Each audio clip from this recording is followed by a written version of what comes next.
Hi, Hello. welcome back. This is the Argentina Rugby Breakdown, and today we're going to talk about the last game of Pumas against South Africa against Pumas Yes. in Johannesburg. So let's start. Yes, let's do.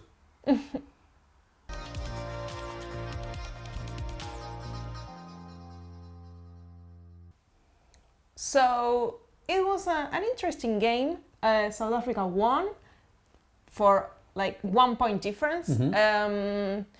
I really like how Pumas play. I think they are like evolving. I think we saw a better performance than the Australia game.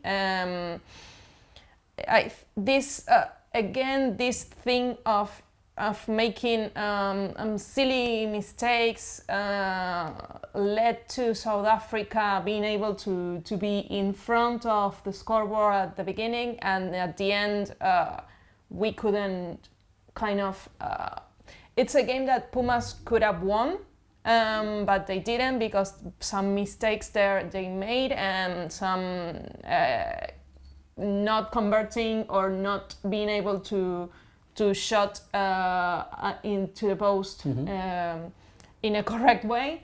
But in any way, I think Pumas scored the last try of the match, being there at the minute 80 again and being able to perform at that time, playing with a team as South Africa that is very physical and that their specialty is kind of exhaust you and just take your energy away so they can do the thing and win matches, and they couldn't do that with Pumas this time, and that was something very important, or something I really like to see. We had a different team, different players, some new players coming up from like the start, and I didn't see a difference. So yeah, I think like so far it was a very good performance of the team.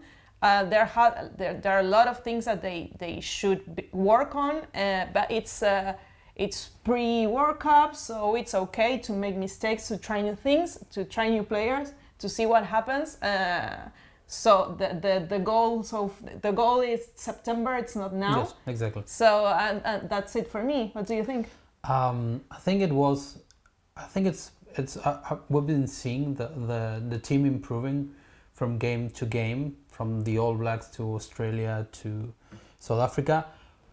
We've seen something that going back and thinking how the Argentine teams used to play or compete against tier 1 nations, was that they were able to compete for 50-60 minutes, and the last 20 minutes they would just not be physically or mentally fade away. Be prepared to continue competitions. They were done, and we lost tons of games that way and during the last 20 minutes. And I think what we've been seeing is that in the years since Argentina started playing the Rugby Championship, more than 10 now, 11, they've been improving in that area very much, where now they are an 80-minute competitive team, and what they've been showing in the last couple of games is they are capable of scoring tries in the 80 minutes. So they are still not only competing physically, but able to score at the end of the game. To fight until the end. Not to give in before time, but be mentally and physically capable of competing until the end until the whistle goes on. So that's, for me, it's an incredible improvement for Argentine rugby as a whole. I think once again the team has been improving. We talk about that. We talk about the players coming from different competitions, having weeks off in a different way, and having not all the squad training at the same level because some started later and others, stuff like that. And that comes to seeing players that we haven't seen before, but they just got into squad and we didn't see a difference. Even the 10 minutes we could see the Albornoz number 10 replacement, where even there we didn't see a dip in the performance, and he did a really great kickoff and then he made up a nice play that we were in the 5-meter lines and we lost the ball. Was a pilfer by Kirchhoff. So even him, that was the guy who played the least amount, he was, at least during that brief period of time, at the level and competitive of the team. So that's good. I think that's really good. I think the best case, like for the best example in this is Santiago Chocobares. He hasn't played in Pumas for like 665 days, something like that. And so it was his first training and the first experience of the first introduction to take as well as a coach. Yeah. He hadn't played like in 2 years, so he came here. He started training and like doing things like Cheika wants to do it, and you saw him on Saturday on the field, and he had a great game. Yeah. He's a phenomenal player, and we didn't see any difference with the other, with Sinti. He was the other center. I think that's the best example of not being able to see differences between different players. We saw as well. We got Rubiolo. Yeah. After the Paulo's injury, Rubiolo went in and he performed. He was at the level of resisting the physicality that South Africa brings into the game, which is something that we talk. We say, okay, we think Argentina can play, can move the ball. They would have intent. They show things with the All Blacks and intent with Australia of moving the ball or playing or having that. Let's play until the end, things like that.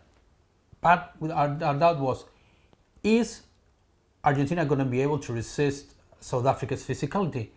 And the answer was yes, they were. Yeah. They were able to match it and have a physical confrontation and be there.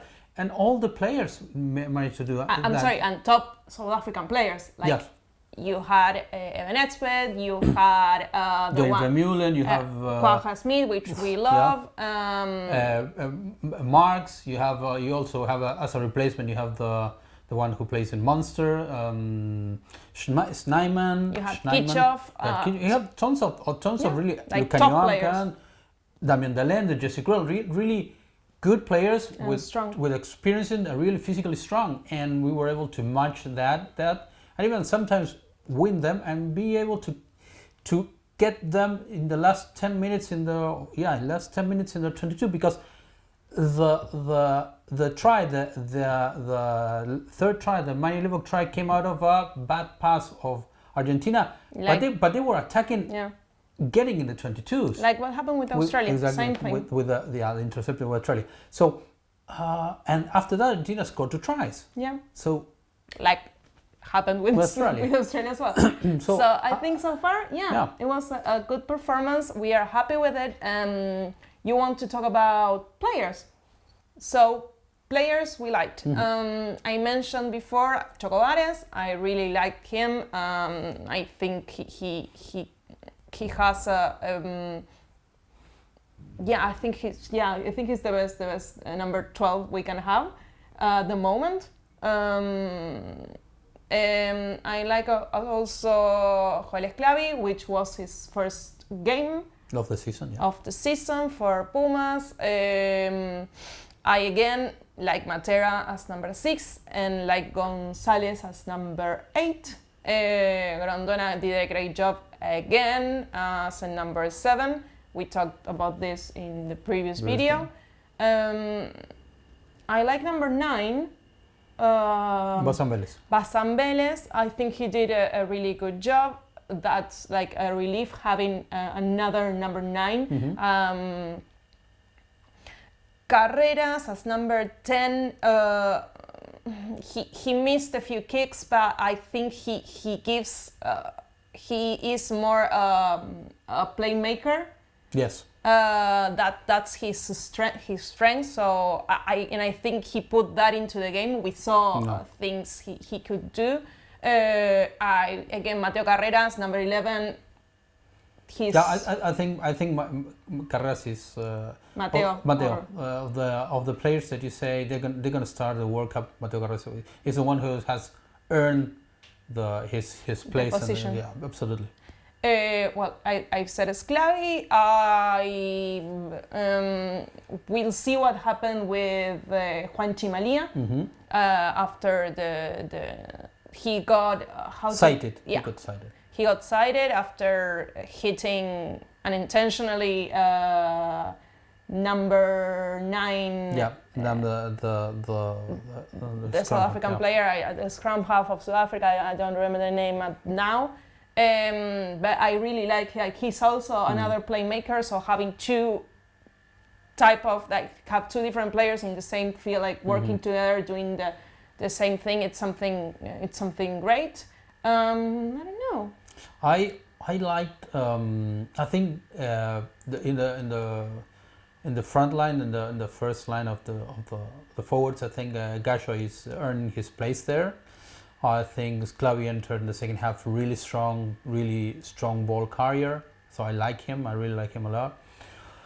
I think there's going to be a really tough fight in the three back rows because we have very good options and very good players there, which are having a great performance. Yeah, I think Matera has. You have now.